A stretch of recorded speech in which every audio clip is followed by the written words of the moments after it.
انسانیت کے مختلف گروہوں کے حقوق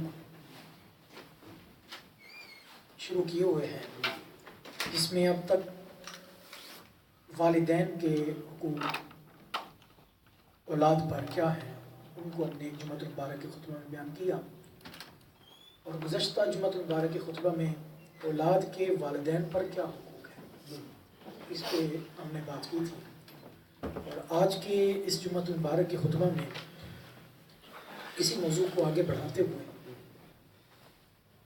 زوجین کے اسلام میں کیا حقوق ہیں۔ زوجین کا لفظ میاں بیوی کے لیے بولا جاتا ہے، شوہر خاوند اور بیوی کے لیے یہ لفظ بولے جاتے ہیں، اور قرآن نے بھی یہ لفظ یوز کیا ہے زوج کا۔ اللہ تبارک و تعالیٰ نے قرآن پاک میں ارشاد فرمایا، یا ایھا الناس اتقوا ربکم الذی خلقکم من نفس واحدہ وخلق منها زوجها، کہ اللہ تعالیٰ نے مخلوق کو ایک ہی جان سے پیدا کیا، میں کہ تمہیں اے لوگو تم ڈرو اس رب سے جس نے تمہیں ایک جان سے پیدا کیا، اور پھر اسی ایک جان سے اس کا جوڑا بنایا، زوج، جس کو ہم ایکتفل کہتے ہیں، جو ایک جیون ساتھی ہوتا ہے، جو ایک شریک حیات ہوتا ہے، جو ایک پارٹنر آف لائف ہوتا ہے، وہ بنایا۔ اور 21ویں پارہ سورۃ الروم کے اندر اللہ تعالیٰ نے فرمایا، وَمِنْ آيَاتِهِ أَنْ خَلَقَ لَكُم مِّنْ أَنفُسِكُمْ أَزْوَاجًا، اللہ تعالیٰ نے ایک ہی جگہ پر اپنی مختلف نشانیاں گنوائی کہ یہ بھی میری قدرت کی نشانیوں میں سے ہے، یہ رنگوں کا مختلف ہونا یہ بھی میری نشانیوں میں سے ہے، یہ زبان کا ظاہر گوشت کا ایک ٹکڑا ہے لیکن یہ مختلف بولیاں بولتا ہے، میں یہ بھی میری قدرت کی نشانیوں میں سے ہے۔ تو اللہ تعالیٰ اس طرح اپنی مختلف قدرت کی نشانیاں گنوا رہا تھا، تو وہیں پر اللہ تعالیٰ نے ان نشانیوں میں سے ایک نشانی فرمایا، وَمِنْ آيَاتِهِ، کہ جہاں میری نشانیوں میں سے ایک نشانی یہ ہے کہ یہ زبان کا ایک گوشت کا ٹکڑا ہے، مختلف ملکوں میں رہنے والے مختلف لوگ ظاہراً ایک ہی طرح کا یہ گوشت کا ٹکڑا رکھتے ہیں، لیکن ہر زبان مختلف بولی بولتی ہے، کوئی کون سی زبان بولنے کی ماہر ہے، کوئی کون سی زبان، تو ہر زبان مختلف جو مہارتیں رکھتی ہے، مختلف بولیاں رکھتی ہے، تو اللہ تعالیٰ فرماتا ہے یہ میری نشانیوں میں سے ہے کہ ایک ہی گوشت کے ٹکڑے کو میں نے مختلف قابلیتیں، صلاحیتیں اور اختلاف السنتکم، قرآن نے یہ لفظ یوز کیا کہ زبانوں کا اختلاف عطا کر دیا، وَأَلْوَانِكُمْ، اور رنگوں کا اختلاف عطا کر دیا۔ تو یہ اللہ تعالیٰ اپنی نشانیاں، اسی طرح زمین و آسمان کو پیدا کرنا، دن اور رات کی تبدیلی، واختلاف اللیل والنہار، اختلاف لیل و نہار، جس کو ہم کہتے ہیں گردش لیل و نہار، دن اور رات کا بدلنا، کبھی دن آتا ہے پھر رات ہوتی ہے، تو اللہ تعالیٰ یہ ساری اپنی نشانی گنوا رہا ہے۔ تو یہی اسی مقام پر اللہ تعالیٰ نے اپنی ایک نشانی یہ بھی گنوائی، فرمایا وَمِنْ آيَاتِهِ، جس طرح میری نشانیوں میں سے زمین و آسمان کو پیدا کرنا ہے اور دن اور رات کو بدلنا ہے اور یہ زبانوں کا اور رنگوں کا مختلف ہونا ہے، اسی طرح میری قدرت کی نشانیوں میں سے ایک نشانی یہ بھی ہے کہ ان خلق لکم من انفسکم ازواجا، کہ میں نے تمہیں میں سے تمہارے لیے جوڑے بنا دیے، بیویاں پیدا کرتی۔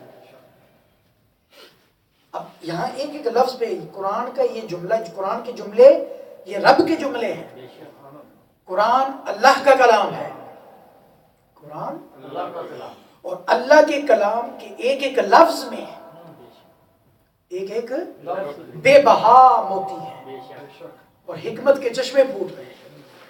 تو یہ جو قرآن نے ورڈ یوز کیے ان خلق لکم من انفسکم، اس میں ہمارے لیے سبق یہ رکھا کہ لوگوں، عورت کی تخلیق کوئی تم سے الگ نہیں ہے کہ تم اس پہ غالب ہو جاؤ اور اسے مغلوب کر دو، نہیں، جس طرح تمہاری تخلیق ہوئی ہے، جس طرح تم پیدا ہوئے ہو، اسی طرح عورت بھی پیدا ہوئی ہے۔ ان خلق لکم من انفسکم، وہ کوئی الگ مخلوق نہیں، وہ بھی تمہیں میں سے ہے، وہ بھی تمہیں میں سے ہے۔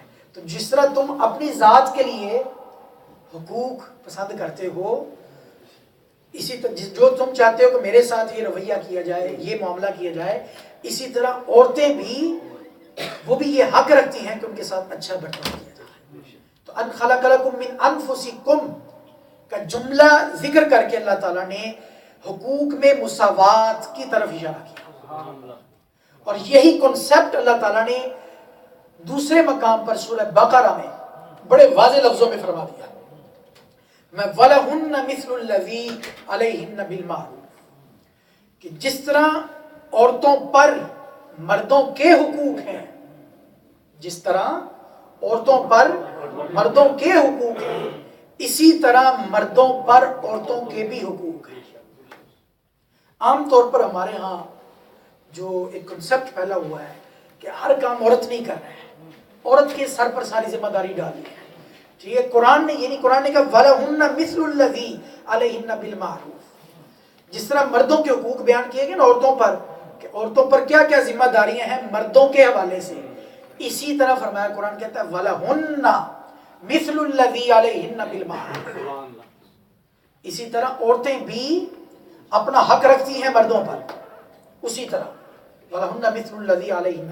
تو گویا پتہ یہ چلا کہ اسلام میں جہاں عورتوں کے حقوق، جہاں مردوں کے حقوق عورتوں پر ہیں وہیں پر عورتوں کے حقوق بھی مردوں پر ہیں. دونوں کے حقوق بیان کر دیے گئے.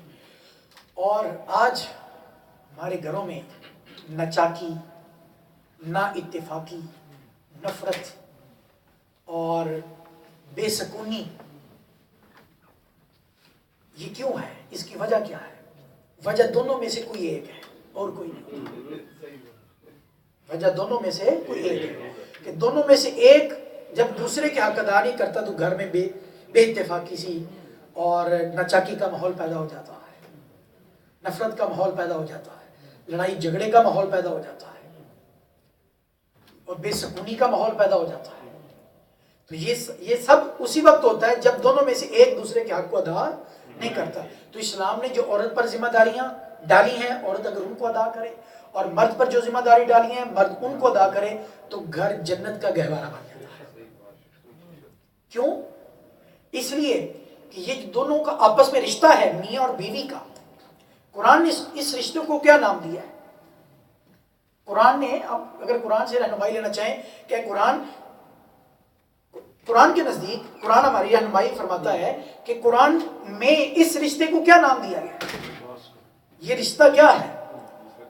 دوسرے مقام پر تو ایک جگہ فرمایا وَمِنْ آيَاتِهِ أَنْ خَلَقَ لَكُم مِّنْ أَنفُسِكُمْ أَزْوَاجًا. سورہ روم میں 21ویں پارہ میں فرمایا لِتَسْكُنُوا إِلَيْهَا وَجَعَلَ بَيْنَكُم مَّوَدَّةً وَرَحْمَةً. اللہ تعالیٰ نے 3 نام دیے اس رشتے کو. ایک نام یہ دیا، فرمایا لِتَسْكُنُوا إِلَيْهَا، بیویاں سکون حاصل کرنے کے لیے. اس رشتے کو رشتہ سکونت، اس رشتے کو رشتہ اطمینان، اس رشتے کو میاں بیوی کے رشتے کو قرآن نے سکونت کا، سکون، چین، ریلیف کا نام دیا. یہ سکون کا آپس میں چین حاصل کرنے کا ایک رشتہ ہے. لِتَسْكُنُوا، دونوں ایک دوسرے سے سکون حاصل کریں. لِتَسْكُنُوا إِلَيْهَا، تاکہ تم ان سے سکون حاصل کرو. اور پھر اللہ تعالیٰ خود فرماتا ہے وَجَعَلَ بَيْنَكُم مَّوَدَّةً وَرَحْمَةً. اللہ تعالیٰ نے تمہارے درمیان محبت کا رشتہ قائم کیا ہے اور رحمت کا اور شفقت کا رشتہ قائم کیا ہے. یعنی ایک دوسرے کے ساتھ پیار، محبت، یہ ہے میاں بیوی کا آپس میں رشتہ جس کو قرآن کہہ رہا. لیکن یہ کب قائم ہوگا؟ یہ اس وقت قائم ہوگا جو عورت پر ذمہ داریاں ہیں مرد پر، مرد کے والے سے، اور جو مرد پر ذمہ داریاں عورت کے والے سے وہ ایک دوسرے کے ادا کریں. تو آج کی گفتگو میں ہمارا یہی موضوع ہے. تو ابتداً میں نے تمہیداً یہ بات عرض کی کہ عام طور پر یہ کنسیپٹ زیادہ تر اسی پہ زور دیا جاتا ہے، اسی کو زیادہ بیان کیا جاتا ہے کہ عورت پر یہ ذمہ داریاں ہیں، عورت پر یہ ذمہ داریاں، تو مرد پر بھی ذمہ داریاں ہیں، مرد پر بھی، یعنی دونوں کے حقوق اسلام میں بیان کیا. قرآن نے بڑے بات وَلَهُنَّ مِثْلُ الَّذِي عَلَيْهِنَّ بِالْمَعْرُوفِ، دونوں کے حقوق بیان کیے گئے.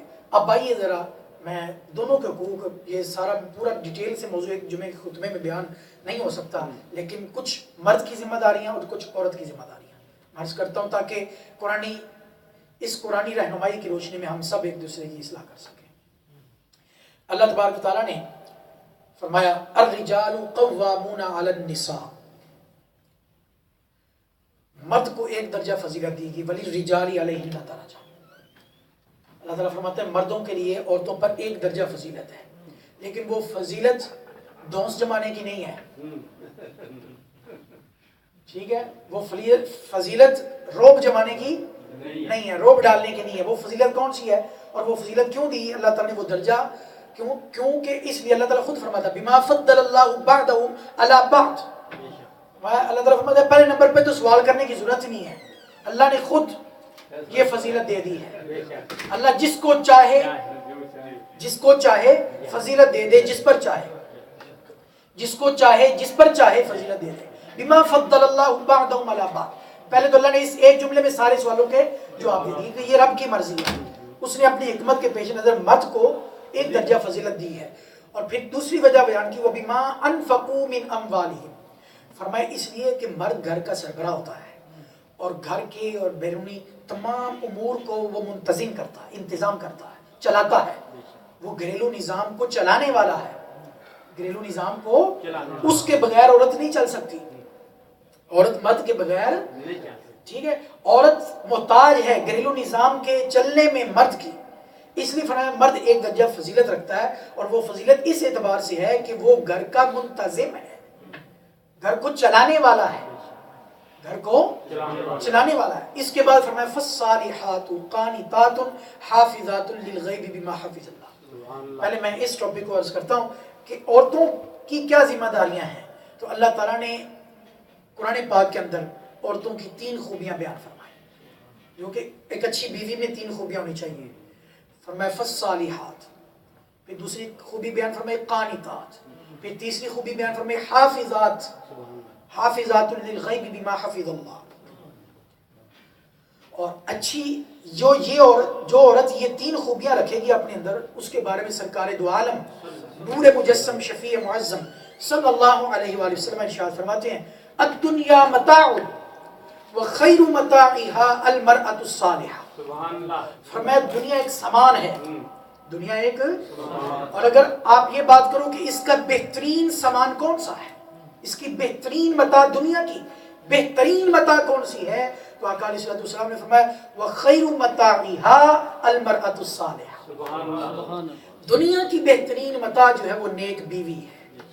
وہ نیک عورت کا مل جانا، یہ آپ کو جس کو نیک عورت مل جائے، نیک بیوی مل جائے، وہ یہ سمجھے کہ اسے دنیا کی سب سے اعلیٰ اور سب سے بہترین دولت اور سب سے بہترین متاع مل گئی.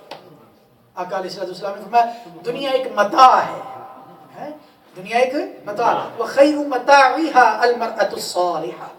فرمایا اس کی بہترین متاع جو ہے وہ المرأة الصالحہ، وہ نیک بیوی ہے. یہی قرآن فالصالحات، تو قرآن نے بھی پہلی خوبی یہی کہی فالصالحات، نیک ہو. ٹھیک ہے، وہ کیا ہو، نیک ہو. تو صالحات میں اشارہ ہے حقوق اللہ کی ادائیگی کی طرف، کہ وہ اللہ کے حقوق کو ادا کرنے والی ہو، اللہ کے حقوق کو ادا کرنے والی ہو. یعنی نمازی ہو، پرہیزگار ہو، اور بدکار نہ ہو، بد نگاہ نہ ہو، کریکٹر کے والے سے، کردار کے والے سے. ٹھیک ہے، پرہیزگاری اور اللہ تعالیٰ کی اطاعت اور فرما برداری کرنے والی فالصالحات. اس کے بعد قانتات، قانتات اس میں عاجزی اور انکساری ہو، پکڑنا ہو اور فرما بردار ہو، مطیع ہو اللہ اور اس کے رسول کی بھی اور اپنے خامد کی بھی. ٹھیک ہے، قانتات. اور فرمایا حافظات للغیب بما حفظ اللہ. یہ تیسری انتہائی اہم خوبی یہ بیان کی گئی. فرمایا وہ کبھی شوہر کی عدم موجودگی میں وہ حفاظت کرنے والی ہو، شوہر کی مال کی، اس کے گھر بار کی، اس کی اولاد کی، اور اپنے دامن کی، اور اپنی عزت کی، اور شوہر کی عزت کی.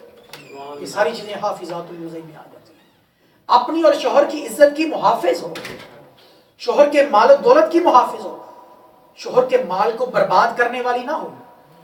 حافظات للغیب بما حفظ اللہ. شوہر کے مال کو اور اس کی عزت کو خراب کرنے والی نہ ہو. حافظہ، حفاظت کرنے والی ہو، للغیب بما حفظ اللہ. یہ قرآن نے 3 اہم ترین خوبیاں بیان فرمائی. میں جس عورت میں یہ 3 خوبیاں ہیں وہ دنیا کی بہترین متاع. تو ہر عورت کو چاہیے کہ وہ ان 3 خوبیوں کو اپنے اندر پیدا کرے. میں جب وہ ان 3 خوبیوں کو پیدا کر لیں گی تو آقا علیہ الصلوۃ والسلام نے اس کو بہترین متاع کرا دیا. فرمایا کہ وہ بہترین متاع ہے.